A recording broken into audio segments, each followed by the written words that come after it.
বিগত এপিসোডে এক দর্শক বন্ধু আমাদের কমেন্ট করে জানিয়েছিলেন, স্যার ব্যাকরণ থেকে প্র্যাকটিস সেট নিয়ে আলোচনা করুন। ওনার কথা মতোই আজকের এপিসোডে আমরা ব্যাকরণের প্র্যাকটিস সেট আপনাদের সামনে নিয়ে আসছি। তবে তার আগে কিছু কথা বলবো। আপনারা সকলেই জানেন যে এবারের পরীক্ষা যেমন 2016 সালের পরীক্ষাই বলা চলে, নতুন পরীক্ষা এটা নয়, কিন্তু 2016 সালের পরীক্ষা হলেও সেই প্যানেল বাতিল করে আবারও পরীক্ষা নেওয়ার নির্দেশ সুপ্রিম কোর্ট থেকে দিলেও এখানে নতুন করে ক্যান্ডিডেটরা কিন্তু অংশগ্রহণ করতে পারবেন। অর্থাৎ সেই চাকরি হারানো ক্যান্ডিডেটদের পাশাপাশি ফ্রেশার ক্যান্ডিডেটরা অংশগ্রহণ করতে পারবেন 2016 সালের পর থেকে 2025 পর্যন্ত যারা অপেক্ষা করছেন। এটাই কিন্তু সবথেকে বড় কথা যে এবারের নিয়োগ কিন্তু এখনও পর্যন্ত যারা এসএসসির জন্য এলিজিবল তারা কিন্তু শেষ সুযোগ পাচ্ছেন। এরপর কিন্তু যখন এসএসসি হবে তখন কিন্তু তারা আর এলিজিবল থাকবেন না। কেননা এবারে যেভাবে সুপ্রিম কোর্ট এজ রিল্যাক্সেশনের সুযোগ সুবিধা দিয়েছেন সেটা স্পেশালিভাবে দেওয়া হয়েছে, যে কারণে কিন্তু সকলের জন্যই এটা শেষ সুযোগ।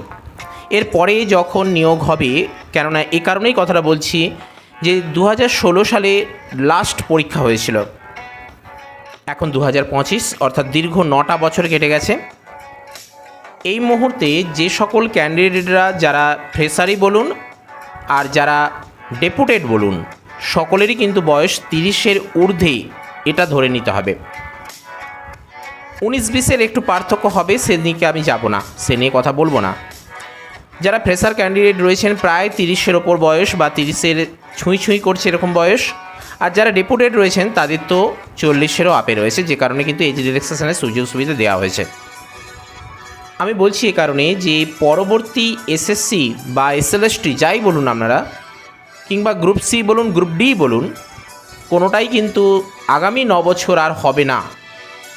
এবারে যেটা হচ্ছে এটাও কিন্তু সরকার যে নিজেদের পক্ষ থেকে করছে বা নিয়ম মাফিক হচ্ছে সেটা কিন্তু নয়, সুপ্রিম কোর্টের নির্দেশ অনুযায়ী হচ্ছে।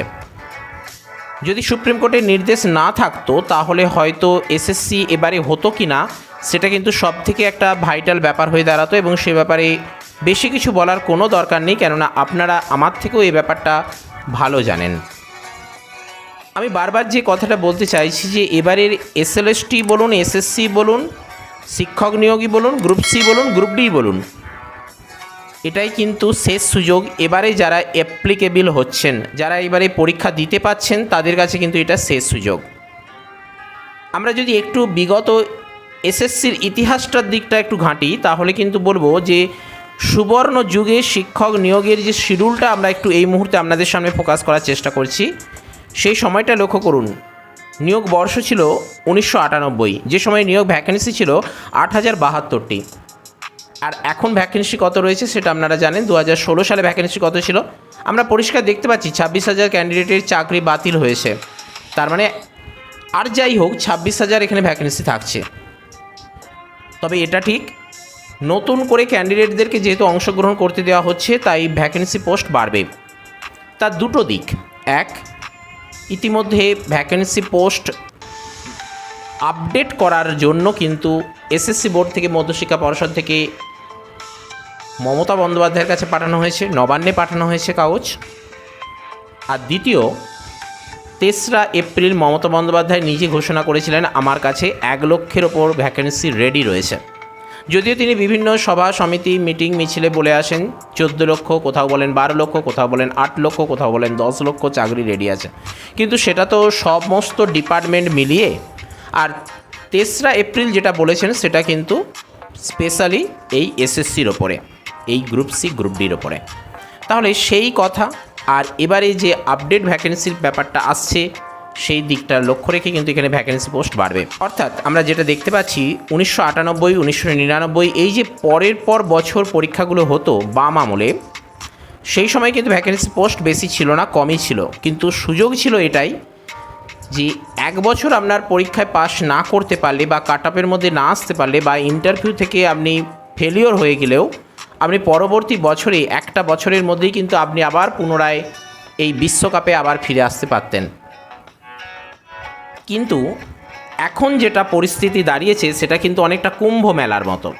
কুম্ভ মেলায় যেমন হিউজ সংখ্যক শরণার্থী, দর্শনার্থী, যাত্রী, আর সেই মেলাকে কেন্দ্র করে একাধিক সমস্যা, সেটা ট্রেনে, বাসে, রাস্তাঘাটে, হোটেলে কি ঘটেছে সেটা আপনারা বুঝতে পারছেন। ঠিক একইভাবে এসএসসির ক্ষেত্রেও তেমনই ব্যাপারটা ঘটবে। হিউজ সংখ্যক ক্যান্ডিডেট অংশগ্রহণ করবেন। প্রত্যেকেই কিন্তু এবারে যথাযথভাবে চেষ্টা করবেন, যার যেমন সামর্থ্য রয়েছে, যার যেমন ক্ষমতা রয়েছে এখানে নামিয়ে দেওয়ার চেষ্টা করবেন। যে কারণে এখানে কিন্তু ঠেলাঠেলি, মারপিট সব বেশি হবে, বা এখানে কিন্তু কম্পিটিশান, যেটা বলতে চাইছে, খুব বেশি হবে। 1998 সালে এখানে ভ্যাকেন্সি পোস্ট ছিল 8072টি।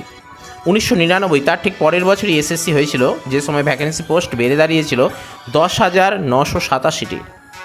তার ঠিক 2 বছর পরে অর্থাৎ 2001 সালে হলো আবারও এসএসসি, যে সময় ভ্যাকেন্সি পোস্ট বেড়ে দাঁড়ালো 12,641টিতে।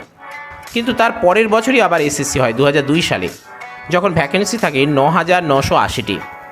এরপর 2 বছর পেরিয়ে 2004 সালে আবার এসএসসি হয়, যে সময় ভ্যাকেন্সি পোস্ট হয় 8,685টি। তার ঠিক পরের বছর 2005 সালে আবারও নিয়োগ হয়। এই সময় ভ্যাকেন্সি পোস্ট কিন্তু অনেক বেশি দাঁড়ায়, 14,267, যেটা আমাদের এখন আপার প্রাইমারি ক্ষেত্রে নিয়োগ হলো। এরপর 2007 অর্থাৎ তার ঠিক 2 বছর পরেই আবারও এখানে নিয়োগ হয়। এসএসসিতে সব থেকে বেশি নিয়োগ হয় এই 2007 সালে, 20,887টা। তবে একটা বিষয় লক্ষ্য করুন, প্রতি বছর এসএসসি হওয়ার কারণে কম্পিটিশান কিন্তু ততটা জোরালো ছিল না। 2008 সালটা লক্ষ্য করুন, ভ্যাকেন্সি পোস্ট তার অর্ধেক হয়ে যায়, 10,995। 2009 এরপর ঠিক 1 বছর পরেই 12,931টি ভ্যাকেন্সিতে কিন্তু নিয়োগ করা হয়। এরপর আসে 2010, 13,677 ভ্যাকেন্সি এসে দাঁড়ায়। এরপর 2011 যখন রাজ্যে পালাবদল ঘটছে, দীর্ঘ 34 বছরের বাম শাসন কাটিয়ে তৃণমূল ক্ষমতায় আসছে, সেই সময়ে 11,723 ভ্যাকেন্সিতে কিন্তু নিয়োগ হয়। তারপরেই শুরু হয়ে যায় একের পর এক, আর বলার কিছু নেই। আমার কথা এটাই যে সে সময়ে সুবিধাটা এটাই ছিল, 1998 থেকে 2011 আপনি পরপর এই 9টা বছরের মধ্যে কম করে 6টা এসএসসি কিন্তু দেওয়ার আপনি ক্ষমতা পেতেন, যোগ্যতা পেতেন, সুযোগ পেতেন, পরীক্ষা দিতে পারতেন। যে কারণে একবার না পাস করতে পারলে পরের বছর পাস করা, সেই একই এক্সপিরিয়েন্স থেকে, সেই একই কনসেন্ট্রেট থেকে, সেই একই প্রিপারেশান থেকে। কিন্তু এখন যে পজিশানটা দাঁড়িয়েছে, হয় এভার নয় নেভার, লাস্ট বাট ওয়ান, একদম পেনাল্টি কিক চলছে।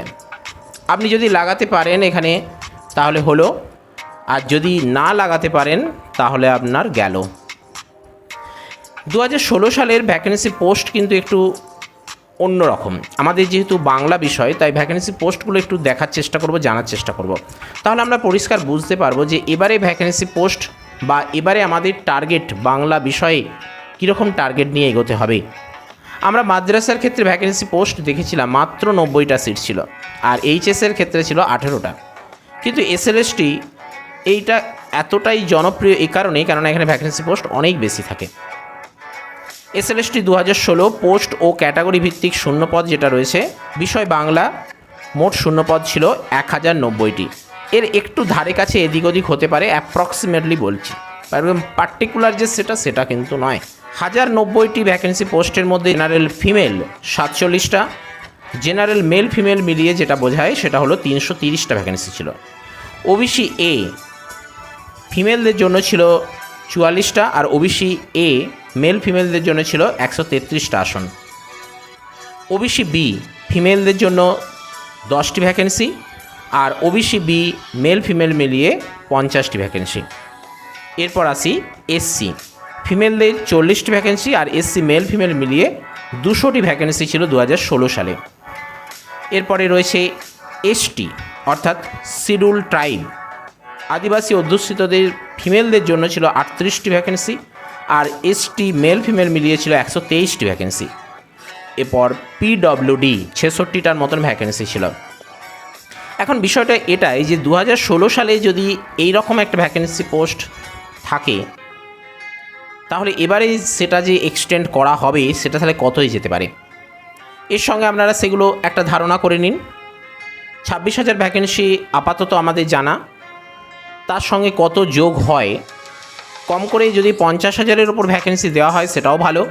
আর যদি মমতা বন্দ্যোপাধ্যায় নিজের কথা মোতাবেক যদি এখানে ভ্যাকেন্সি কথা বজায় রাখেন, নিজের কথা রাখেন, তাহলেও ভালো। মোট কথা এটাই যে এই রকমই কিন্তু একটা ভ্যাকেন্সি পোস্ট 2016 সালে ছিল, এবারে সেই ভ্যাকেন্সি পোস্ট আরও বাড়বে, তবু কমবে না।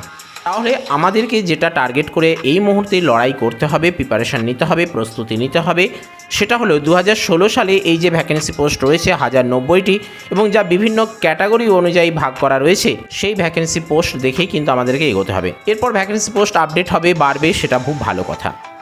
আসুন এবার আমরা আমাদের আজকের আলোচনার বিষয় অর্থাৎ ব্যাকরণ থেকে যে প্র্যাকটিস সেট আলোচনা করার কথা ছিল সেটাই আলোচনায় চলে যাই। প্রথমেই ভাষার ভিত্তি হলো একদম অ্যান্সার দেখুন দেওয়া রয়েছে, এই যে এই অংশটায় অ্যান্সার দেওয়া রয়েছে, দেখতে পাচ্ছেন। ভাষার ভিত্তি হলো অপশান রয়েছে বর্ণ, পদ, ধ্বনি, কোনটা হবে, নাকি বাক্য। ভাষার ভিত্তি হলো ধ্বনি, লিখিত রূপ কি বর্ণ। ভাষার কাজ হলো ভাব বিনিময় করা, অর্থাৎ ভাব প্রকাশের প্রধান মাধ্যমই হলো ভাষা। নেক্সট, ধ্বনির প্রতীক সৃষ্টি করে মানুষ যে ভাবের আদান প্রদান শিখলো সেটি হলো কি ভাষা, অর্থাৎ ভাষাটাকেই কত রকমভাবে এক্সপ্লেন করা হচ্ছে দেখুন। ক্ষণস্থায়ী ধ্বনিকে চিরস্থায়ী রূপ দেওয়া হয় কিসের মাধ্যমে, বর্ণের মাধ্যমে। কেননা ক্ষণস্থায়ী অর্থাৎ আমি যখন একটা কথা উচ্চারণ করছি, শব্দ উচ্চারণ করছি বা ধ্বনি উচ্চারণ করছি, সেটা কি একটা সীমিত সময়ের জন্য থাকছে, যে উচ্চারণ করে ফেললাম সেই সময়টুকু, কিন্তু যখন সেটাকে আমরা খাতায় লিখছি তখন সেটা কি দীর্ঘদিনের জন্য সেটা রয়ে যাচ্ছে। সেটাই এখানে বলা হয়েছে যে ক্ষণস্থায়ী ধ্বনিকে চিরস্থায়ী রূপ দেওয়া হয় কিসের দ্বারা, বর্ণের দ্বারা। যে সংকেত চিহ্নের দ্বারা ধ্বনিকে লিখিত রূপ দেওয়া হয় তাকে বলা হয় কি বর্ণ, যার অপর নাম অক্ষর। ব্যাকরণে যে ভাষায় যে ধ্বনি ব্যবহৃত হয় তার নাম বাগধ্বনি।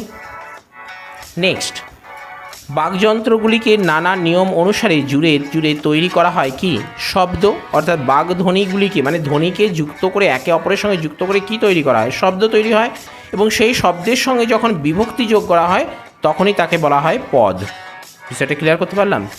বেশ, এইভাবেই দেখুন পরপর এখানে কোয়েশ্চেনগুলো রয়েছে, আমাদের এখানে প্র্যাকটিস সেটের মতো করে আপনারা নিজেরা পড়তে পারবেন, একদম উত্তর সমেত এখানে করে দেওয়া রয়েছে। বাংলা ভাষায় স্বরধ্বনি হলো কয়টি, 7টি, এবং শুধু সেটা বললেই হবে না, যদি বলা হয় যে মৌলিক স্বরধ্বনির সংখ্যা কয়টি, তাহলে কিন্তু এই 7টি হবে। বেশ, শ্বাসনালীর মধ্যে 2টি পাতলা চামড়া বা কর্টিলেজের পর্দা আছে, এর নাম কি স্বরপল্লব। যে স্বরধ্বনি উচ্চারণে জিহ্বা সবচেয়ে ওপরে উঠে যায় তাকে কি বলা হয়, উচ্চ স্বরধ্বনি।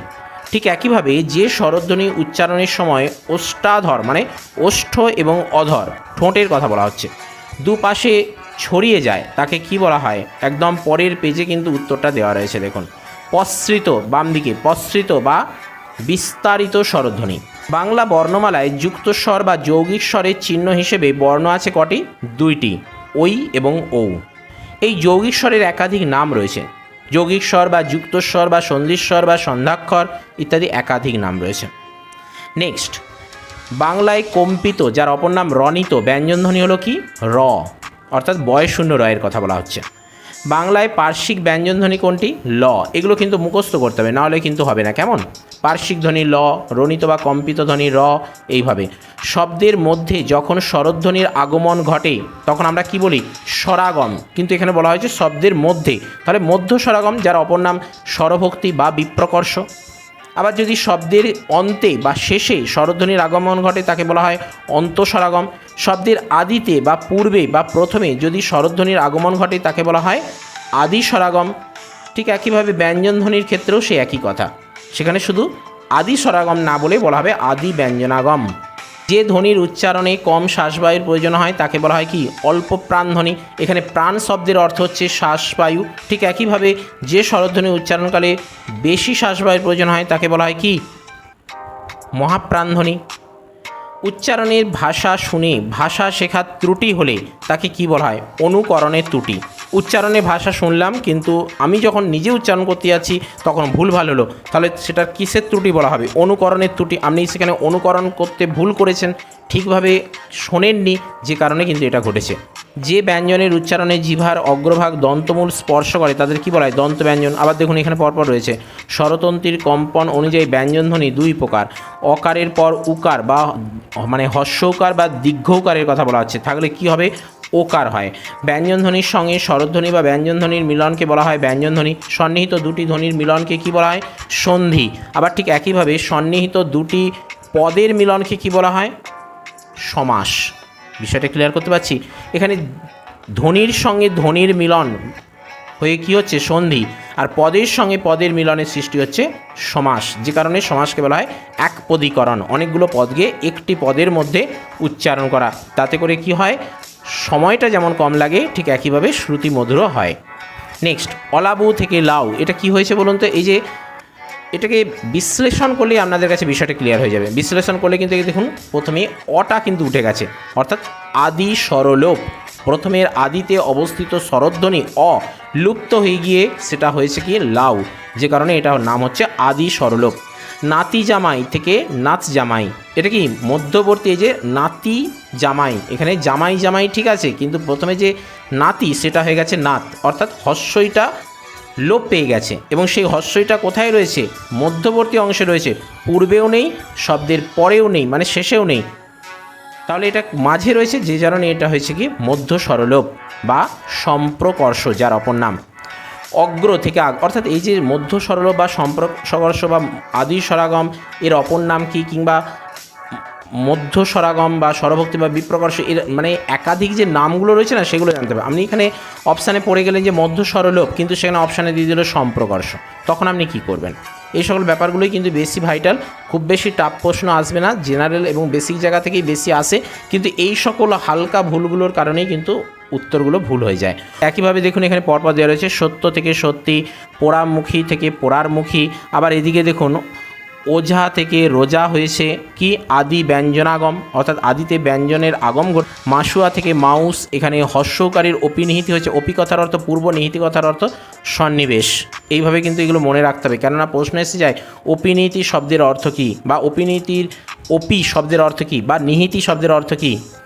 সাগর থেকে সায়র থেকে সায়র, অন্তস্থ অশ্রুতি হয়েছে, যেমন যা থেকে যা যোগ আ কী হবে? যাওয়া, এখানে কি হয়েছে? অন্তস্থ অশ্রুতি। আবার ঠিক অন্তস্থ অশ্রুতি, বশ্রুতি, হশ্রুতি, এগুলো কি? এগুলো কিন্তু একটু জেনে রাখতে হবে। ডান দিকে রয়েছে পদ যোগ অন্তর, পদান্তর, পদ যোগ আনত, পদানত, কথা যোগ অমৃত, কথামৃত, অভিযোগ ইষ্ট, অভীষ্ট, এগুলো আপনারা কিন্তু একটু ভালোভাবে দেখে নেবেন, কেমন? তাহলেই চলবে, একটু প্র্যাকটিস করে গেলেই হবে, বেশ কিছু নয়।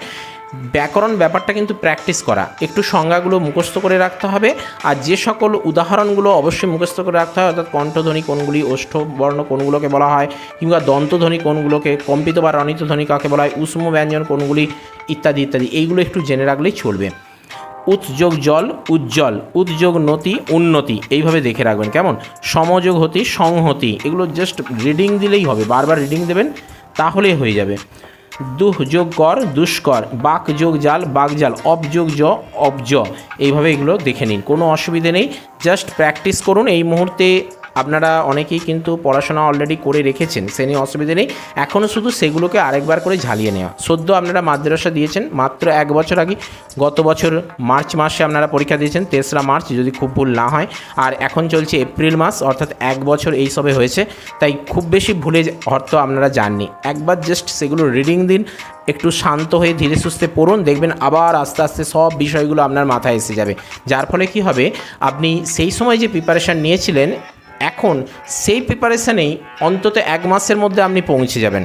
তারপরে আপনি কিন্তু এবারে এসএসসির জন্য ভালোভাবে পরিশ্রম করবেন, সেই সঙ্গে অ্যাড করবেন, তাহলে কিন্তু আপনার একটা ভালো প্রিপারেশান হয়ে যাবে, আপনি নিজেই বুঝতে পারবেন যে আপনার একটা ভালো প্রিপারেশান তৈরি হয়ে গেছে।